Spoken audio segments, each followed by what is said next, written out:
திமுக ஆட்சியில் நீலகிரியின் வளர்ச்சிக்கு ஏராளமான திட்டங்கள் நிறைவேற்றப்பட்டுள்ளன. முதலமைச்சர் ஸ்டாலின் தெரிவித்துள்ளார்.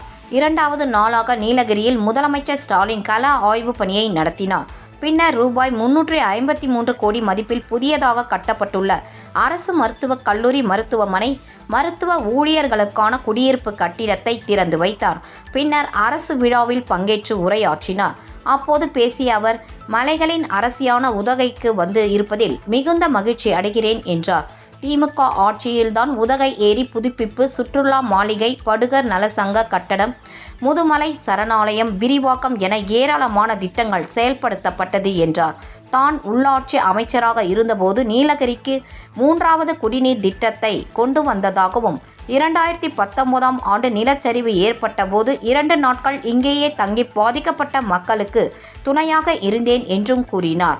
உயர்கல்வி சேர்க்கையில் இந்தியாவிலேயே தமிழ்நாடு முதலிடம் என்றும், உதகை மருத்துவக் கல்லூரி கடந்த ஆட்சியில் அறிவிக்கப்பட்டாலும் எந்த பணிகளும் நடக்கவில்லை என்றும் அவர் அப்போது கூறினார்.